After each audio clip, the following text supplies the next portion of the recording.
ကလာပါခင်ဗျာ KZ Chelsea Football Show ကနေပြန်လည်ပြီးတော့ကြိုဆိုလိုက်ရပါခင်ဗျာ Okay ကျွန်တော်ဒီနေ့ဆွေးနွေးပေးမယ့်အကြောင်းအရာလေးကကျွန်တော်တို့ Chelsea အသင်းနဲ့ပတ်သက်တဲ့အကြောင်းအရာလေးကိုကျွန်တော်ကဆွေးနွေးတတ်ပေးပါခင်ဗျာ Okay ကျွန်တော်တို့ဘာသာတော့လဲအမြင်မပဲပေါ့နော်ဒါဒီရာဒီမှာကျွန်တော်တို့ Chelsea အသင်းအနေနဲ့ဒါတော့ဘိုးလေးတို့လက်ထက်မှာတော်တော်လေးကိုစိုးဝါးသွားခဲ့တယ်ပေါ့လေ Okay ကျွန်တော်တို့ဘာသာတော့အနေနဲ့ဒါ Chelsea အသင်းပေါ်ကိုဒါစိတ်ပြတ်ခြင်းလည်းပြတ်လို့ရတယ်ဆဲခြင်းလည်းရတယ်စိုးခြင်းလို့ရတယ်ချက်တက်လို့ပြောပါခွဲရှိတယ်တို့ပေမဲ့လို့ကျွန်တော်တို့Chelsea အသင်းဒီလုံးဝကြီးပျက်စီးသွားတာမျိုးလဲမဟုတ်ခင်ဗျခုကျွန်တော်ပုံမှန်လေးပြောရမှာဆိုလို့ရှိရင် Chelsea အသင်းဒီကျွန်တော်အားပေးတဲ့အသင်းဖြစ်တာကြောင့်မလို့ဒါ Chelsea အသင်းကိုပေါ့နော်အမလို့အားများတော့ဖြစ်မိရတော့အမှန်ပဲအခုဒါကျွန်တော်တို့ Chelsea ပြိတ္တတော်တော်များများထင်နေကြတဲ့အတိုင်းနောက်ရာသီမှာbrother ကျွန်တော်တို့နောက်ရာသီမှာကျွန်တော်တို့အသင်းကဒါအဆင်ပြေပါမလားနောက်တစ်ခုကကျွန်တော်တို့ဇာဘီအလုံးစုံနဲ့ကစားသမားတွေနဲ့ရောအဆင်ပြေပါမလားနောက်ခုကကြတော့ကျွန်တော်တို့ဇာဘီအလုံးစုံနဲ့တော့ဘိုးလေးတို့အမ်ပါလီတို့နဲ့ရောရိတ်ချေအတိတ်ခံပေးပါမလားနောက်တန်းကိုတော့ဒါစိတ်ချခေါ်ပေးပါမလားကိုဥစားနောက်တစ်ခုကကြတော့ကိုပါမာကလည်းအရင်လိုချစ်စမ်းနေမပြတ်နိုင်ဘူးတို့နောက်တစ်ချက်ကEnzo Fernandez ကလည်းထွက်သားတော့မယ်လို့ဆက်တိုက်မပေါ့ဗျာအမျိုးမျိုးဒါပြောလို့ရတယ်ဗျာဆိုပေမဲ့လို့ဒါကျွန်တော်တို့ဘာသာတို့ကဒါအဲ့ဒါတွေကိုခဏလောက်မေးထားလိုက်ဗျာဘောလုံးအသင်းပါကကျွန်တော်တို့အများနဲ့ရှုံးနေတဲ့အသင်းလည်းမရှိသလိုအများနဲ့နိုင်နေတဲ့အသင်းလည်းမရှိဘူးအဲ့လိုပဲကျွန်တော်တို့အများနဲ့နိုင်နေတဲ့အသင်းလည်းမရှိသလိုအများနဲ့ရှုံးနေတာလည်းမဟုတ်ဘူးဗျဆိုတော့ဒါကျွန်တော်ပြောခဲ့သလိုပေါ့လေဘောလုံးရာသီတိုင်းမှာကျွန်တော်တို့ဘယ်အသင်းမဆိုအများနဲ့နိုင်နေရလဲမရှိသလိုအများနဲ့ရှုံးနေရလဲမဟုတ်ဘူးညပြင်းရလည်းမဟုတ်ဘူးအရင်ကဒါအောင်မြင်တဲ့အသင်းတွေဆိုလို့ရှိရင်ခု normal အသင်းလည်းဖြစ်သားနိုင်တယ်ဗျဒါအခုဒါအရင်ကမအောင်မြင်ခဲ့တဲ့အသင်းတွေဆိုလို့ရှိရင်လေဒါခုမှထားချိုင်းတဲ့အသင်းမျိုးလည်းဖြစ်သားနိုင်တယ်ဗျဆိုတော့ဒါကပေါ့လေဒါလော့ကဒန်တရားရဲ့နေရာမှာပေါ့လေဒါလော့ကဒန်တရားပုံမှန်ပြောက်ကွက်နေဗျဒါအပြည့်ဘလုံးလောက်ကမှာမဟုတ်ဘူးဒါအပြည့်မှာလည်းအဲ့လိုပဲဗျအကောင့်နဲ့အစိုးနဲ့တော့အမဲဒုံတန်းနေရပေါ့လေဟုတ်တယ်မလားဆိုတော့ဒါကျွန်တော်တို့ဒါတခြားအသင်းတွေကလည်းကောင်းလာတာကိုလည်းကျွန်တော်တို့အနေနဲ့ဒါဂုဏ်ပြုပေးရမှာကိုတော့ဒါလက်ခံထားတဲ့နေပြကျွန်တော်တို့အသင်းကိုဒါကျွန်တော်တို့ brother တို့အနေနဲ့လည်းစက်တို့ပြောပါခွဲရှိတယ်တို့ပေမဲ့လို့ဒါ brother တို့တခုထားမှာဒီကျွန်တော်တို့အသင်းကဥရောပမှာအောင်မြင်ဆုံးအသင်းလည်းဖြစ်ခဲ့တယ်နောက်တစ်ချက်ကဘာလဲဆိုတော့ဥရောပမှာဘယ်အသင်းမှမရဘူးလဲဖလားမျိုးစုံကိုဒါကျွန်တော်တို့ရခဲ့ဘူးတဲ့ပေါ့လေဆိုတော့ဒါကျွန်တော်ပြောချင်တာကခုကျွန်တော်ကအရန်ကြီး hype ပြောနေရလဲမဟုတ်ဘူးအရန်ကြီးကိုအသင်းကိုအမွန်တင်နေရလဲမဟုတ်ဘူးကျွန်တော်ကအရှိတိုင်းပြောတာခင်ဗျကျွန်တော်က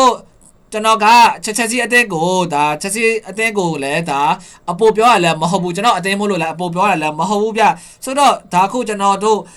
အသင်းကောင်းတယ်လို့ပြောရမယ်စိုးရင်စိုးတယ်လို့ပြောရမယ်ကျွန်တော်တို့အသင်းညံ့တယ်လို့ပြောရမယ်ခင်ဗျခုဥမာအနေနဲ့ဒီရာသီမှာ Manchester United တို့ဒါ Arsenal တို့တကယ်ကောင်းလာတယ်ဗျာ Arsenal လည်းတကယ်ကောင်းလာတယ်ဒါပေမဲ့အဲ့ဒါဒီလဲကျွန်တော်တို့အမြ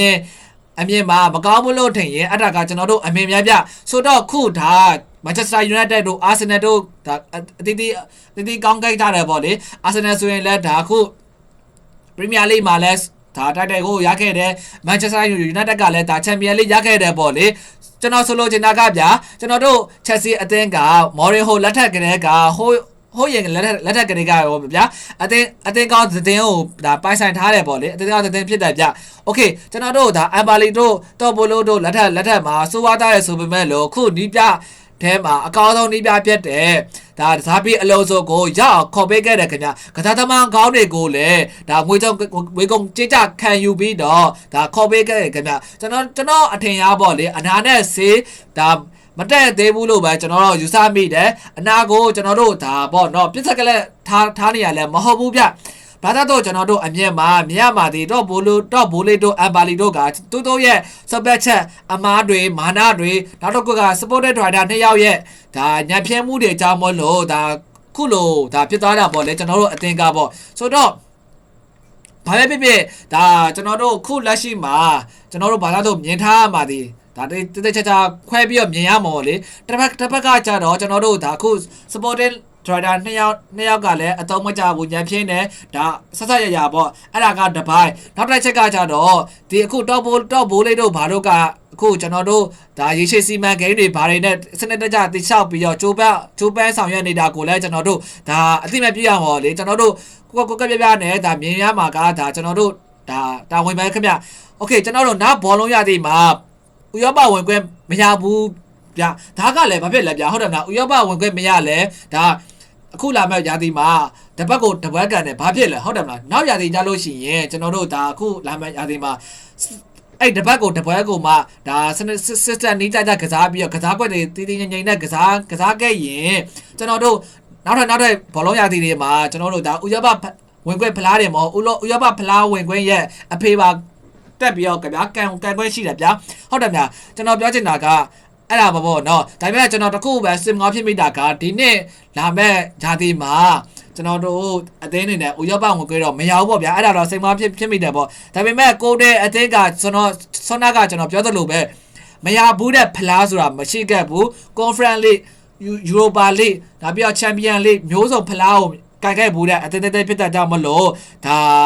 ကျွန်တော်တို့ချက်စီပြတ်တဲ့အနေနဲ့ဘာမှဖြစ်တဲ့အကြောင်းမရှိဘူးပေါ့လေ။ Okay ကျွန်တော်တို့ချက်စီအသင်းပြတ်တဲ့အနေနဲ့ရောခုကျွန်တော်သုံးသပ်ပေးတဲ့အကြောင်းအရာအနေနဲ့ပတ်သက်ပြီးတော့ဘယ်လိုမြင်ကြလဲဗျ။ comment လေးမှာချက်ကြီးရေးပေးကြဖို့လည်းတောင်းဆိုရလာပါခင်ဗျာ။ကျေးဇူးတို့တရားကျေးဇူးတိုင်းအားလုံးကိုလည်းကျေးဇူးတင်ရှိပါတယ်ခင်ဗျာ။ Football is the game.